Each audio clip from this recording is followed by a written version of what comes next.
Quand on lui demande pourquoi, elle répond parce que, comme une évidence, une extension d'elle-même, de son histoire, de son parcours, de ses valeurs, de ses douleurs. Découvrez la petite histoire derrière la marque Sensimilia.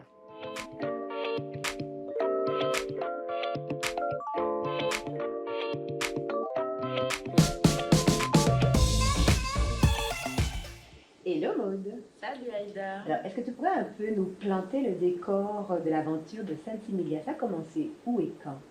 Alors, ça a commencé déjà par ma mère qui travaillait à l'hôpital.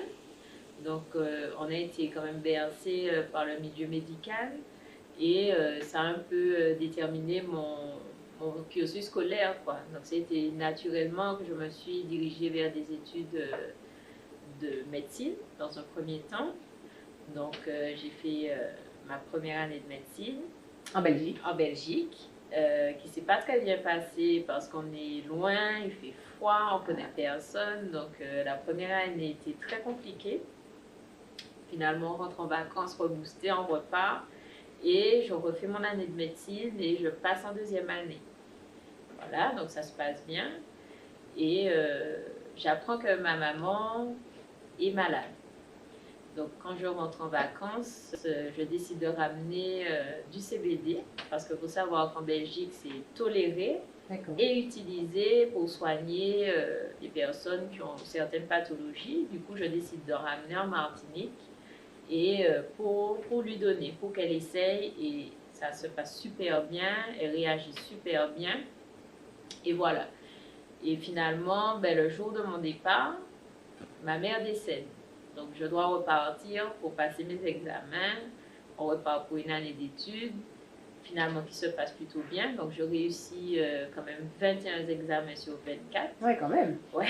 Et finalement, c'est gros doute. Qu'est-ce que je fais? Est-ce que je continue dans cette voie qui était peut-être pas forcément la mienne, parce que effectivement j'ai décidé de faire médecine aussi pour faire plaisir aux parents, parce qu'il faut les rendre fiers, ils ont envie que leurs enfants arrivent, et en général, bon, la médecine c'est un peu la voie par excellence, voilà, suprême, enfin, voilà. Et du coup, gros doute. Et finalement, je décide de ne pas aller, de ne pas aller au rattrapage. Trois matières à passer. Et donc, tu décides de ne pas te présenter au de ne rattrapage. pas aller. Voilà. Donc, finalement, le choix de la prothèse dentaire s'impose quelque part parce que ma mère n'étant plus là, c'est mes frères qui m'aident financièrement. Et ça me pèse un peu parce que bon, ils ont leur vie, ils ont leur vie de famille. Et du coup, ben, je décide de m'inscrire en prothèse dentaire. C'est combien d'années? C'est 3 ans. En fait, c'est un milieu où on allie le côté médical, mais aussi artistique, parce que finalement, faire des dents, c'est partir de rien pour créer une sorte de sculpture, en fait. C'est vraiment un travail minutieux et artistique en même temps. Wow. Et dans ça, je me suis retrouvée. Donc, finalement, ben, les 3 années passent. Et je réussis, j'obtiens mon diplôme de prothèse dentaire en sortant major de promo. Waouh! Voilà. Et, mais l'aventure s'est pas arrêtée là parce que pendant que je faisais mes années de prothèse, en fait, le côté artistique m'a appelée et je me suis inscrite en bijouterie. Ah oui, en bijouterie. En bijouterie. Donc la journée, j'étais à l'école de prothésiste et le soir, j'allais en cours de bijouterie. D'accord, donc en journée, on fait des dents. Et le soir, on fait des bijoux. Oh, wow, pendant 2 ans. Ouais. Et voilà, après finalement, bon, effectivement, j'obtiens mon diplôme, donc je décide de rentrer en Martinique et je trouve tout de suite du travail. Okay. Donc, en tant que prothésiste dentaire. En tant que prothésiste dentaire. Donc effectivement, je travaille dans un premier labo, je travaille ensuite dans un deuxième labo où ça se passe super bien au début, super installation, enfin, franchement, bonne ambiance. Et le temps passant, on apprend à connaître ses collègues, son patron en l'occurrence, et finalement les relations se dégradent en fait. C'était compliqué. D'accord, et qu'est-ce qui se passe à ce moment-là, dans ta tête? À ce moment-là, c'est une grosse interrogation déjà parce que je me dis, bon, je peux très bien me lancer seule en fait, ouvrir un laboratoire de prothèses dentaires. Et puis finalement, vient le confinement. Ah, le fameux confinement. Donc, 2 mois de confinement. Et là, je remets tout en question. Et puis finalement, je tombe un jour sur une conférence. C'est une avocate pro-CBD qui parle de la législation, de la position de la France en Europe, en fait, par rapport au CBD. Et à partir de là, je commence un peu à chercher, à regarder. Et puis bon, ça fait quand même écho aussi à ce que je te disais. Ma mère qui à l'époque malade, Qui avait pu lui voilà, j'avais prodiguer pu des soins à partir du exactement. CBD. Et puis aussi, et puis mon envie de changer en fait, mon envie d'entreprendre. Donc du coup, je commence à regarder un peu les statuts juridiques, les formes juridiques.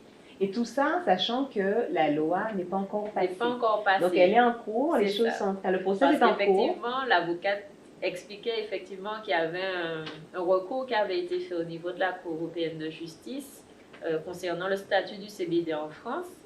Et la décision devait être donnée en novembre 2020. Et là, on est en quel mois? On est en avril. En avril. On est en avril. Donc du coup, je regarde un peu, on regarde les locaux, on regarde les formes, on fait les statuts, on regarde tout ça, on anticipe. Sans savoir si véritablement ce travail sera concrétisé. Exactement. Alors finalement, je reprends le boulot en tant que prothésiste dentaire et j'ai une opportunité de faire une rupture conventionnelle. Et je la saisis, donc finalement j'arrête de travailler en juin. Toujours sans avoir de réponse en termes de législation du CBD en France. Et puis novembre, la décision tombe. Donc finalement, l'Europe donne tort à la France. Donc ça veut dire on est autorisé en France à vendre des fleurs, à vendre des produits à base de CBD. Et 2 semaines, peut-être 20 jours après, en Martinique, il y a 2 magasins qui ouvrent. Non. 2 magasins. C'est là qui vivent tout comme toi. 2 magasins. Et là, gros doute. Vraiment, gros doute. Les gens ont quand même une idée arrêtée sur le chanvre, ou plus vulgairement le cannabis. Et c'est vrai que c'est la question aussi, c'était de savoir est-ce que les gens allaient être réceptifs, est-ce qu'ils allaient oser, parce que c'est pas forcément les jeunes, ça s'adresse vraiment à tous les publics, est-ce qu'ils allaient oser consommer des produits à base de chanvre. Et du coup, mon compagnon qui est là, qui est avec moi, qui me dit, mais non, mais vas-y, lance-toi. Il y a plein de boutiques de vêtements, il y a plein de pharmacies, il y a plein de boutiques de chaussures et tout le monde a sa touche, en fait. Tout le monde a sa place et puis son petit truc qu'il apporte à sa clientèle. Voilà, je décide de me lancer. Et finalement, Sensimilia ouvre en avril 2021. Donc, avant de rentrer un peu plus précisément dans Sensimilia et ton entreprise, j'aimerais que tu nous éclaircisses un petit peu le sujet sur le CBD. C'est quoi? Alors, le CBD, c'est vrai qu'on a tendance à faire le raccourci en appelant tout CBD, mais en fait, le CBD, c'est vraiment une molécule qu'on trouve dans la fleur et dans les feuilles de chanvre. Et la fleur et feuilles de chanvre, le chanvre, c'est quoi? En fait, le chanvre, c'est la plante. Donc, en Martinique, on a tendance à appeler ça l'herbe, et l'herbe, c'est plutôt le cannabis. Donc, c'est une variété de chanvre, mais qui contient du THC. Et le THC, c'est vraiment la molécule interdite parce qu'elle est psychotrope. C'est vraiment une molécule addictive, psychotrope. Donc, c'est celle qui te fait planer en frais. Et en fait, le chanvre, c'est une variété, on peut dire, de cannabis aussi, mais qui n'a pas de THC, qui a une teneur très faible en THC. Donc, on serait sur du 0,02%. Quelque chose de très infime. Très infime. Et par contre, la concentration CBD est beaucoup plus élevée, donc on a vraiment le côté positif, les bienfaits sur le corps et l'esprit. Super, voilà. Très bien. Ben, merci Maud pour cet éclairage sur le CBD. Maintenant, est-ce que tu peux nous parler de Sensimilia? Alors, Sensimilia, c'est vraiment un endroit où on va trouver du conseil et puis aussi une certaine expertise de par mon expérience personnelle, mon cursus scolaire aussi et ma connaissance pour les produits. Voilà, donc c'est quand même un domaine que j'ai poussé très loin. J'ai fait beaucoup de recherches, j'ai lu beaucoup d'études et je me suis quelque part passionnée pour cette plante parce que c'est véritablement de l'or vert. aussi. Et je crois que c'est ton expérience dans un musée qui a été le déclencheur. Ah oui, Est-ce que c'est tu peux nous en vrai, dire le plus? musée, l'épisode du musée. Alors, il faut savoir que la Belgique, alors là où j'habitais, je suis à quelques heures de la Hollande, où c'est vraiment une autre vision de la chose. Il faut savoir que le cannabis là-bas est légal. Et donc, il y a des musées du chanvre, des musées du cannabis. Et un jour, je suis allée dans un musée. Et en fait, pour moi, le chanvre, en fait, c'est le cannabis, c'est ce qu'on fume, qu'on fait des infusions avec, mais sans plus, quoi. Et là, je rentre dans un musée et je suis mais, choquée. Je me dis, mais c'est pas possible. On fait des vêtements, on fait des sacs, on fait des chaussures, on fait des matériaux de construction, on fait du carburant, on fait des cosmétiques, on fait des médicaments, de l'alimentaire en fait, des protéines, des repas, enfin, on fait tout avec le chanvre. Wow. Donc, chez Sensimilia, vous allez retrouver l'expertise, le conseil et surtout des produits de qualité, des produits bien-être, aussi bien physique que mental, parce qu'il faut savoir que le CBD aussi, c'est un très bon anti-stress et ça peut aussi aider pour les personnes qui sont en dépression. Alors, on entend ta passion, on entend ton expertise, Maud. Maintenant, est-ce que tu pourrais nous parler de, voilà, de tous les produits, de toute ta gamme qu'on peut retrouver à Sensimilia? Alors, chez Sensimilia, vous aurez vraiment une large gamme d'infusions, donc qui s'adresse vraiment à tout le monde en fait. Des produits qui sont spécialisés ou juste la personne qui aime le thé fruité, mais qui va retrouver le CBD dedans. Ça permet de quoi du coup? De se détendre, Alors, de se relaxer? détendre, de se relaxer, donc pour aider pour le sommeil aussi, donc tout ce qui est tonus. En fait, c'est vraiment des infusions qu'on retrouve un peu partout, mais qui sont enrichies en CBD. Vous allez retrouver aussi tout un rayon nutritif, vraiment à base de graines de chanvre, de farine de chanvre. Donc, il y a des huiles, vous avez des protéines. Par exemple, des végétariens qui peuvent avoir des carences en termes de vitamines, de protéines, peuvent les retrouver dans nos produits au chanvre. Aussi, quelquefois en complément alimentaire. Exactement, en complément alimentaire. Et j'ai pu entendre aussi parler de personnes qui sont dénutries, des personnes âgées ou atteintes de maladies. Exactement, parce que le chanvre est très riche, riche en oméga, riche en protéines, en fibres, en vitamines. Donc ça aussi, c'est un très bon complément alimentaire pour nos personnes âgées. Donc on a aussi une large gamme cosmétique, parce que le chanvre, c'est bon pour les cheveux, c'est bon aussi pour la peau.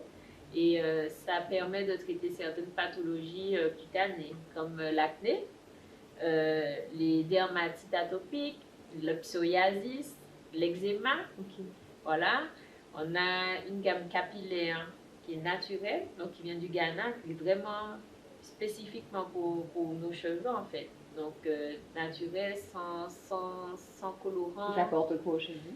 Alors, l'huile de chanvre, c'est un super hydratant, ça aide à la repousse, ça aide aussi pour le cuir chevelu.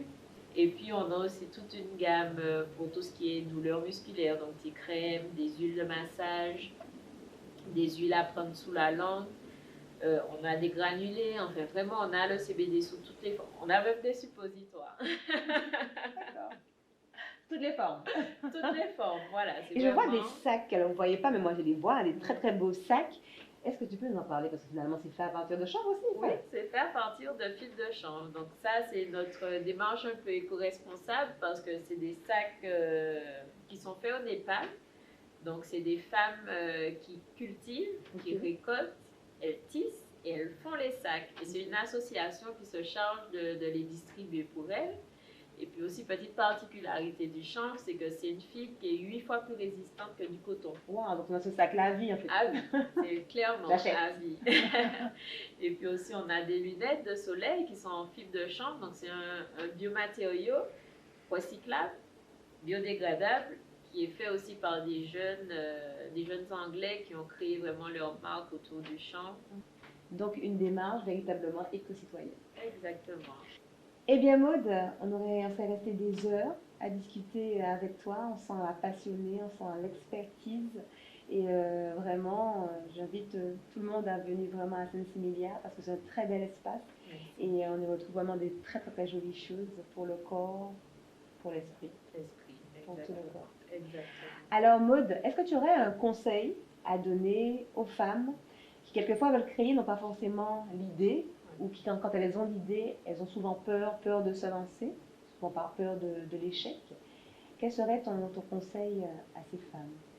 Alors, mon conseil serait d'oser, de ne pas avoir peur. C'est vrai que c'est compliqué, c'est difficile de sauter le pas, mais c'est vraiment une superbe expérience. Et moi, je suis épanouie, je fais ce que j'aime, je sais pourquoi je me lève le matin et j'ai aucun regret. Et on ne peut qu'apprendre de ses erreurs et de ses échecs. Donc, pour moi, l'entrepreneuriat, c'est vraiment, faut y aller, quoi. Faut pas avoir peur. Et donc Maud, où pouvons-nous retrouver Saint-Emilia? Alors, Saint-Similia se trouve à la zone des Mangues Cajou, à l'étage de l'immeuble Les Bosquets, juste à côté de Coupéis. Petit Kimberly. Et sur les réseaux sociaux?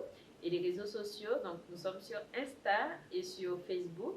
Et comme ça, vous verrez un peu l'actualité de la boutique et aussi nos petites informations sur le champ. Le mot de la fin, Maud? Eh bien, venez, on vous attend chez Saint-Similia. Vous pourrez retrouver toute une gamme de produits bien-être pour le corps, pour l'esprit. Et moi aussi, je serai là pour vous accueillir avec plaisir et pouvoir échanger sur nos produits ou tout simplement sur le champ. Eh bien voilà, Univerel, c'est déjà terminé. Mais retrouvez-nous très bientôt pour de nouveaux parcours inspirants de jeunes femmes martiniquaises et entrepreneuses. À très vite.